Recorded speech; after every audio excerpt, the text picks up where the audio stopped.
kekuatan Song tak mampu menahan serbuan dari utara. Pada tahun 1271, cucu Genghis Khan, Kubilai Khan, mendirikan dinasti Yuan, menandai pertama kalinya seluruh Cina diperintah oleh bangsa asing, Mongol. Meskipun asing, Yuan tetap melanjutkan banyak tradisi kekaisaran Cina.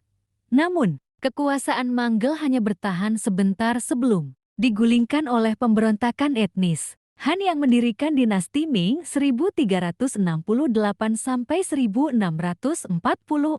Ming terkenal karena membangun kembali tembok besar ke bentuknya saat ini, mendirikan kota terlarang di Beijing, dan mengirim armada besar di bawah Laksamana Zheng He untuk menjelajah hingga Afrika. Setelah Ming, datanglah dinasti kekaisaran terakhir, dinasti Qing 1644–1912. Yang didirikan oleh suku Manchu. Qing memperluas wilayah Cina hingga batas-batas modernnya. Abad ke-19 menjadi masa paling kelam bagi Cina, dikenal sebagai abad penghinaan dinasti Qing yang lemah menghadapi tekanan dari kekuatan barat.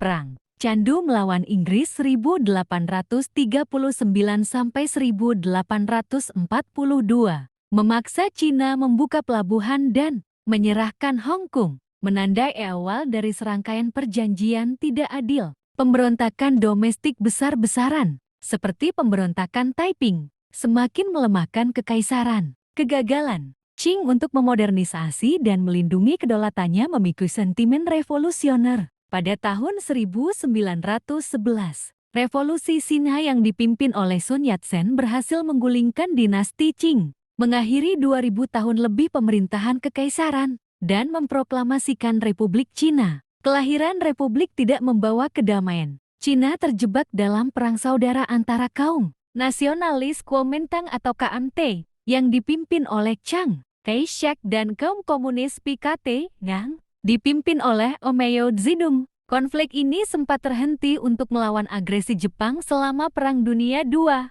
namun berlanjut setelahnya. Akhirnya, pada tahun 1949, kaum komunis memenangkan perang di daratan utama. Pada tanggal 1 Oktober tahun 1949, Mao Zedong memproklamasikan berdirinya Republik Rakyat Cina (RRC) dari lapangan Tiananmen. Kaum nasionalis melarikan diri ke Taiwan. Di bawah Mao, RRC menjalani transformasi sosialis radikal dengan kebijakan seperti lompatan jauh ke depan dan revolusi kebudayaan yang berdampak besar dan tragis pada kehidupan jutaan rakyat. Setelah Mao wafat pada tahun 1976, Deng Xiaoping mengambil alih kekuasaan dan meluncurkan reformasi ekonomi bersejarah, membuka Cina ke dunia luar dengan kebijakan sosialisme dengan karakteristik Cina ekonomi pasar. Inilah momen Cina beralih dari negara pertanian yang terisolasi menjadi kekuatan industri global yang kita kenal saat ini,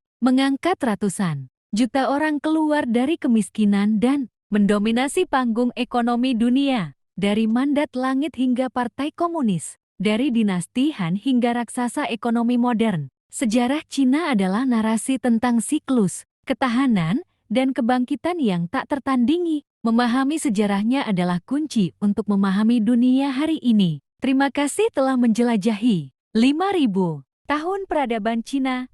Jangan lupa like, share, dan subscribe.